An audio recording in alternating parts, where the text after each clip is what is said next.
కళ్యాణ్ గారి జన్మదిన సందర్భంగా ఈ జన్మదిన వేడుకల్లో పాల్గొన్నటువంటి మన కావలి శాసనసభ్యులు దగమాటి వెంకటకృష్ణారెడ్డి గారికి మనస్ఫూర్తిగా మేమందరం కూడా శిరస్సు నమస్కారం తెలియజేస్తూ ఉన్నాం. అయితే ఈరోజు ఎంత భారీ ఎత్తున ఇక్కడ ఇచ్చేసినటువంటి యువత మీరందరూ కూడా మరొకసారి మహిళలకైతేనేమి యువతలైతేనేమి అలాగే భగత్ సింగ్ కమిటీ సభ్యులైతేనేమి మీ అందరూ కూడా పేరున ప్రతి ఒక్కరు కూడా ధన్యవాదాలు తెలుపుతూ ఉన్నాము. ఈరోజు ఇంత పెద్ద కార్యక్రమాన్ని నిర్వహించుకున్నటువంటి ఈ కార్యక్రమాన్ని సహకరించినటువంటి ప్రతి ఒక్కరు కూడా మరొకసారి నమస్కారం తెలియజేస్తూ ఉన్నాను. ఈరోజు కావలి నియోజకవర్గంలో 2 నిమిషాలు మాట్లాడతాను. ఈరోజు కావలి నియోజకవర్గంలో ముఖ్యంగా మాలాంటి యువతకి ప్రశ్నించే అవకాశం లేకుండా చేసేటువంటి ఏకైక వ్యక్తి మన ఎమ్మెల్యే కావ్య కృష్ణారెడ్డి గారు. ఎందుకంటే ఈ నియోజకవర్గంలో ఎక్కడైనా సమస్యలు ఉంటేనే ప్రశ్నించాలి. ఏ సమస్యలు లేకుండా ఎక్కడ ఏ చిన్న అవసరం ఉన్నా ఏ చిన్న పని కావాలన్నా కూడా మన ఎమ్మెల్యే కావ్య కృష్ణారెడ్డి గారు స్వయంగా దగ్గరుండి పరిశీలించి ఆ సమస్యను పరిశీలిస్తున్నారు.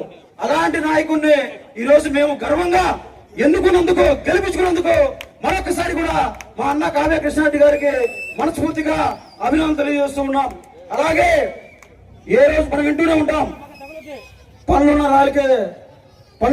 కాయలకి చెట్లకి రాళ్ళు దెబ్బలు పడతాయని. అట్లాగే ఇంత మంచి పని చేస్తామంటే ఈరోజు అధికారంలోకి వచ్చి 14 నెలలు ఇంత మంచి పనులు 10 సంవత్సరాలు ఎమ్మెల్యేగా ఉన్నటువంటి ఆ దుర్మార్గులు ప్రతాప్ రెడ్డి ఏమి చేయలేకపోతే మా అన్న 14 నెలల్లో చేసి చూపించినందుకు ఈ రోజు లేనిపోని అవాకులు చవాకులు వెళ్తూ ఉన్నారు. ఒకటే తెలియజేస్తూ ఉన్నాం, నీవు అధికారంలో ఉన్నప్పుడు కానీ ప్రతిపక్షంలో ఉన్న రోజు కానీ ప్రజలు ప్రజా సంఘాలు ప్రతిపక్షాలు రోడ్లెక్కి ప్రజల సమస్యల కోసం పోరాటం చేశారు. ఈ రోజు 14 నెలల కాలంలో నీ పార్టీలో ఉన్నటువంటి అతి తక్కువ మంది ఒక 4 తప్పిస్తే మిగతా ప్రజలందరూ కూడా ప్రతిపక్షాలందరూ కూడా ప్రజా ప్రతినిధులు ప్రశాంతంగా వాళ్ళ పని వాళ్ళు చేసుకుంటూ ఉన్నారు. అయితే చివరిగా ఒక మాట చెప్పదలుచున్నాను.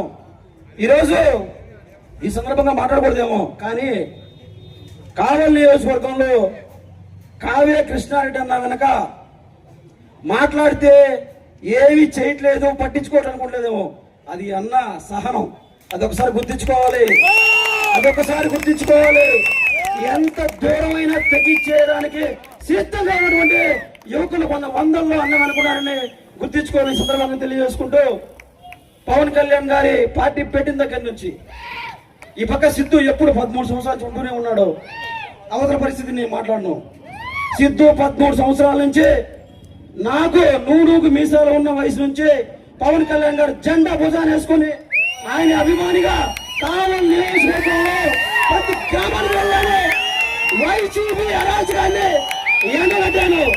ఈ రోజు ప్రశాంతంగా మేము ఉన్నామంటే అద్భుతంగా పరిపాలన జరుగుతుంది కాబట్టి ఈ రోజు మేము అందరం కూడా ప్రశాంతంగా ఉన్నామని చెప్పి ఈ సందర్భంగా తెలియజేసుకుంటూ, చివరిగా ఈ కార్యక్రమాన్ని సహకరించినటువంటి మా భగత్ సింగ్ కమిటీ సభ్యులు మా అన్న కళ్ళకొండ మధుబాబు గారు నాకు అన్న ఎన్నో సందర్భాల్లో నాకు అన్నగా నిలబడ్డాడు.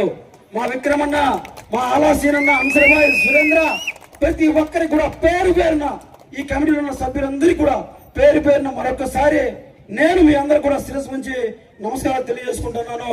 ఇలాంటి వాతావరణం, ఇలాంటి పాలన రాబోయే రోజుల్లో మరెన్నో సంవత్సరాలు చూడాలని, మాలాంటి యువకులు ప్రశాంతంగా మా పని నేను చేసుకోవాలని తెలియజేసుకుంటూ సెలవు తీసుకుంటున్నాను. జై హింద్.